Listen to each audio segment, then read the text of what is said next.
How's it going, everybody? My name is Quest, and in today's video we're going to go over every game at E3 2019 that I personally found interesting. And we're going to break this up into three categories. The first category is just games I found interesting, pretty basic. Then we're going to go over the games I'm excited for, and then we're going to go over the games that I am just extremely hyped about. So first up, the interesting games. Let's go with Cadence of Hyrule. Now this, I believe, is a rhythm-based game at its core, but it's still a combat top-down game, which I'm not 100% sure how this gameplay works, but it's combat to the rhythm of a beat. Alright, so this game is based off of Crypt of the Necrodancer, and it's made by the same studio. And this one is just based in the Zelda universe, and I find that extremely cool. I definitely find it interesting, and I really want to try it out because it honestly looks fun, and I've heard good things about it so far. Now, next up is Daemon X Machina. Now, this one is definitely really interesting because I played the demo they had for it a while back, and I personally found the demo to be a very mixed bag. I was very into the mech customization, and I found the boss battle to be extremely fun. I don't know why, but the boss battle they had in the demo I really enjoyed, but the other missions I just thought were okay. So I'm definitely interested on what this game is going to have, because if it has a lot of these boss type battles, I'm definitely going to be pretty into it because I really enjoyed that. But if it's just more or less of the more boring missions, I don't know if it's going to be for me. Nonetheless, I am interested in this game, and I can't wait to see more of it. Next up, we got Marvel Avengers from Square Enix, and I have no fucking clue what this is supposed to be. It's a Marvel Avengers game made from Square Enix. I couldn't tell from the gameplay, but it has my attention pretty much solely because it's a Marvel game. It's probably going to be an RPG because it's Square Enix. But yeah, I'm not really sure. I should probably look into this game more because I'm not sure what this game, like gameplay wise, how it's going to be. But it has my attention, so it's on the list. Now we have a very weird one. It's a new game from Ubisoft called Gods and Monsters. And the people who created Assassin's Creed Odyssey are the people making this game. And I'm not really sure what this is. We didn't see gameplay. We just saw a cinematic reveal. It has a very Greek, I think it's like Greek gods. That's what it's based off of. And monsters, apparently gods and monsters, who knew? It has a cartoony art style, which definitely is interesting, so I'm sure it's going to be more on the lighthearted end. Yeah, it looks like it has the potential to be great, is what I'm trying to say, based off of no information. I don't know, I just think it looks cool. Next game, we got Elden Ring. Now, based off what I've read, this game is supposed to be something like Dark Souls, and that's all I really know about it. The only reason why it's on this list is because I liked the trailer for it, and it caught my attention, so it's on the list. Next up, we got Spiritfarer. I don't know if I'm pronouncing that right. It was shown off at the Xbox E3 event, and I really dig the art style. Not 100% sure what the gameplay's about, but I love that hand-drawn art style look. I think any game that has that instantly makes me want to play it. That's just me, though. I don't know. I was really digging the art style. I like the vibe it was giving off. Don't know too much, but I'm sure I'll learn more in the future, and I'll probably play it at some point. Next up, we got Ori and the Will of the Wisps. Speaking of art style, holy crap, this game looks beautiful. God damn, this game looks absolutely gorgeous. Now, Ori, I'm pretty sure it's like a 3D platformer game. I did not play the first one, Ori and the Blind Forest, I believe it was called. I didn't play it. But this game makes me want to play the first one, and it makes me want to play this one that's coming out. Because, I don't know, it just looked really nice, and I always knew Ori had a good art style, but I never jumped in. Watching this trailer made me want to jump into these games, so that's why it's on the list. Pretty excited for it, and I heard the first one's actually pretty good, so I really should play it. Next up, we have Bleeding Edge, and I think it's melee only, which is what I found interesting. So if that's the case, this game could be a lot of fun. A melee only Overwatch sounds good in my books, and I was liking a lot of these character designs. They look interesting. I don't know. I'm not too overly excited for this game, but it's caught my attention, so it made the list. Now we're going to go to the games that I am excited for. And first up, it's not a game, it's a DLC. It's the Smash Bros. DLC. We got Dragon Quest characters, which that's cool. Dragon Quest, I mean, I'm not a Dragon Quest person, never played a Dragon Quest game. I've only heard about them. But Banjo-Kazooie coming to Smash. Correct me if I'm wrong, but Banjo is owned by Microsoft, making this technically the first ever Western character to be in Smash Bros. And just that is what makes this so surreal. I don't even know if that's the right word. So crazy to me. Think about the possibilities this opens now that a Microsoft-owned character is in Smash. What's next? I don't know. Scorpion? Cuphead? Master Chief? Tracer? Ghost from MW2? Probably not, but the possibility is there for that fact, and it's Banjo-Kazooie. Come on. It's pretty cool, I'm not gonna lie. So yeah, Smash Bros. DLC making the list. Next up, we have the Final Fantasy VII Remake. I have never played a Final Fantasy VII game in my life, not a single one, but the gameplay demo they showed made me want to play this game. And I don't know if they're trying to target Final Fantasy fans or if they're just trying to target everyone, but I fall into the everyone category because I know nothing about Final Fantasy VII, but Square Enix has caught my attention and I want to play this game. It looked really fun, I'm not gonna lie. So yeah, Final Fantasy VII makes the list. I'm excited for it, can't wait.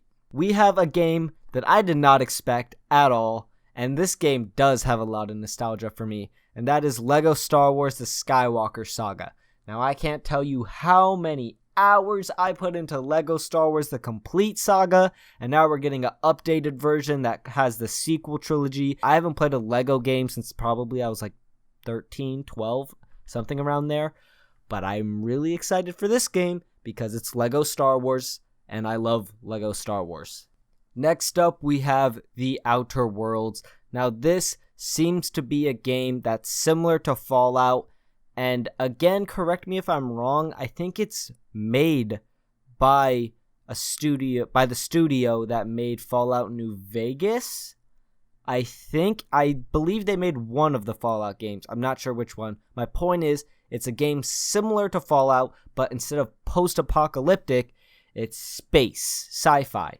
And that, I like space sci-fi more than I like post-apocalyptic, so that's good with me. I don't know. This game just looks like it's going to be a fun sandbox to play around in. It might have a really good story too. I don't know, but I'm excited for it, so it's on the list. Next up, we have a new reveal that was at, I believe, the Ubisoft E3, and that was Roller Champions. I played a pretty decent amount. I played at least like 5 hours of it during the time you could play that pre-alpha, I believe, that you could play. I played about 5 hours, I think. I made a video on it. I found this game to be really fun, actually. And I'm sure with friends, this game will be really, really fun.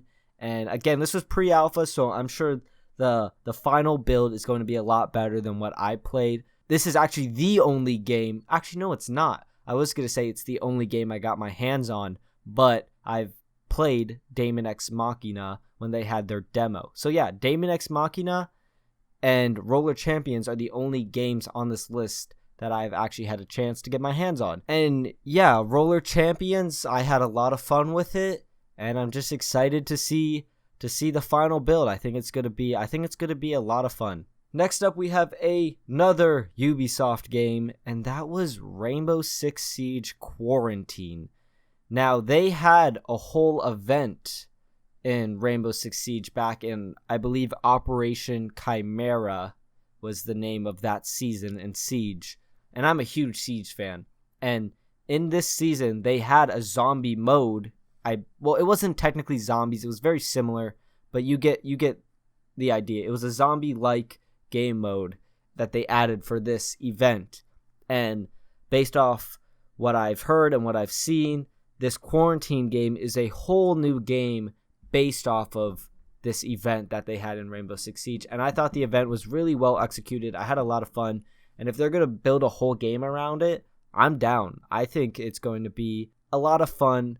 I don't know how they're going to keep players interested. That's the only thing, because the event in Rainbow Six Siege was a lot of fun, but I don't think there was a lot of replay value. So if they can find a way to add a good amount of replay value into quarantine, I think it's going to be a lot of fun, honestly. And I'm pretty excited for it, and I'm a huge Siege fan. I'm sure if you're a Siege fan, you'll enjoy this too. And then the last Ubisoft game we have on the list is Watch Dogs Legion.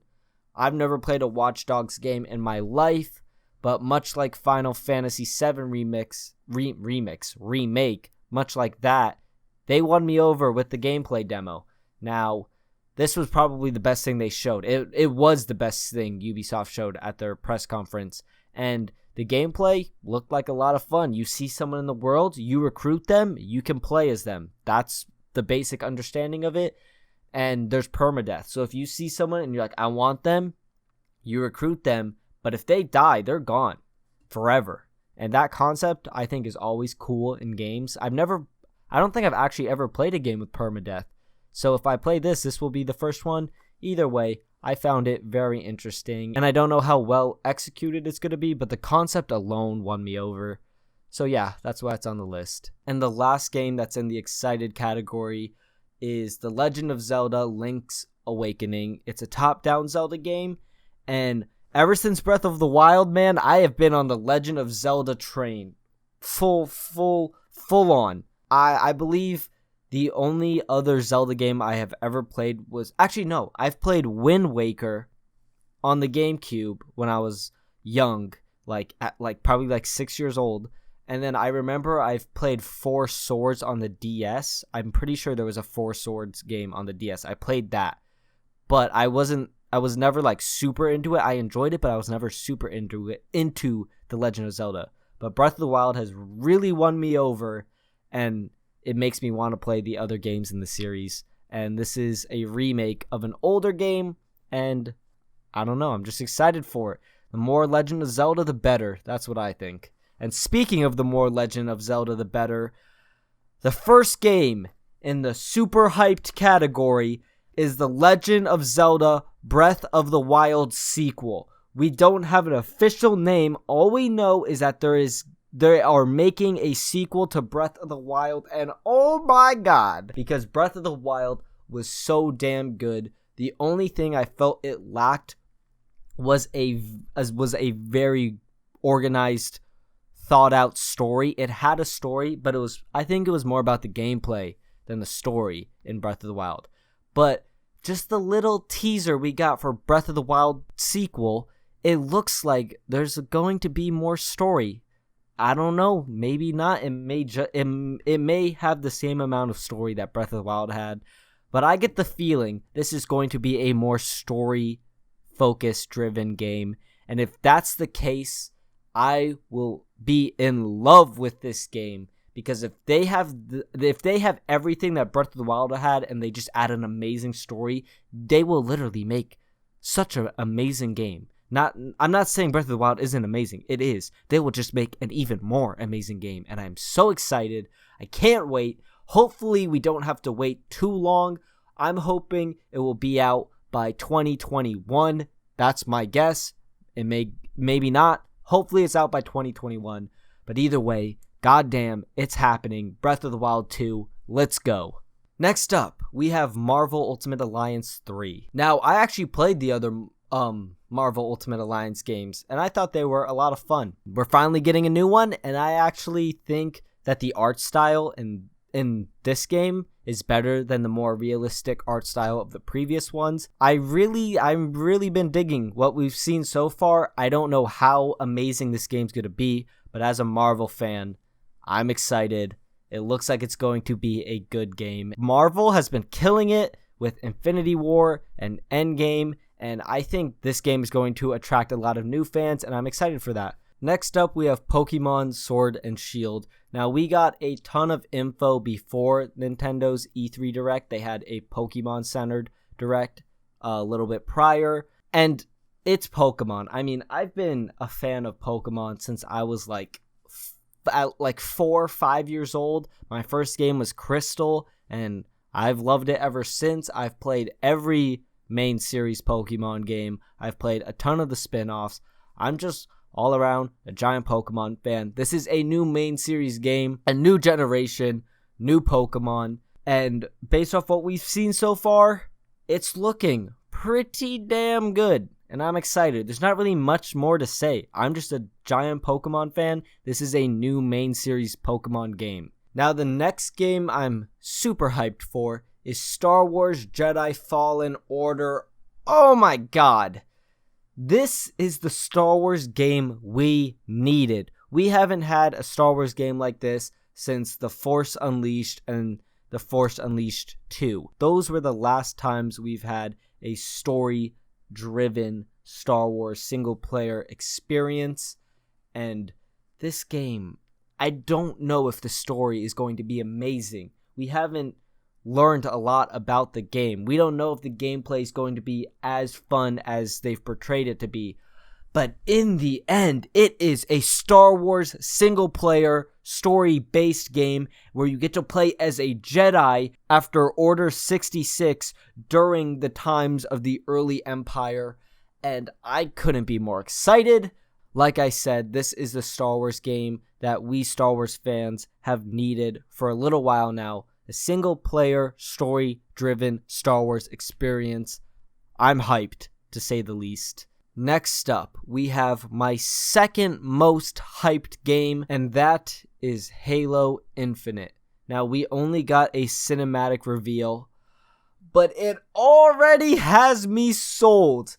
We see Chief wearing Halo 3 armor with this classic Halo music playing in the background, and then we get the snippet at the end where we hear Cortana talking to Chief, and oh my god, it's Halo. What do you want me to say? I have loved every Halo game, every single one. Yeah, 4 multiplayer-wise strayed too far from the Halo formula, but I still really love that game. And then in Halo 5, the campaign, yeah, you played as Locke for like 80% of that, and that was stupid. I don't think they're going to do that again. 343 learned their lesson. No one wants to play as Locke. We want to play as Chief. But Halo 5's multiplayer, in my opinion, was really solid. It seemed like an actual evolution of Halo Reach, whereas Halo 4 felt like they were trying to take it in a completely new direction. Halo 5 felt like an evolution. And it wasn't bad. It wasn't perfect, but I really enjoyed Halo 5's multiplayer. And now we're getting the 6th Halo main series game, Halo Infinite. No one really knows much about it. But that doesn't change the fact that I am so damned hyped for this game. Get ready.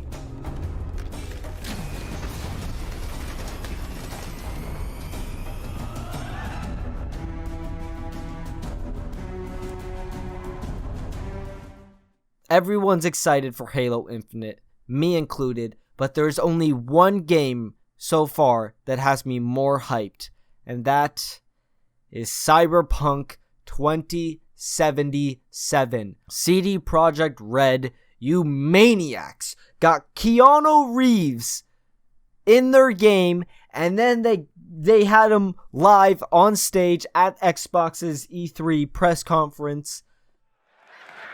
The feeling of being there, of walking the streets of the future, is really going to be breathtaking.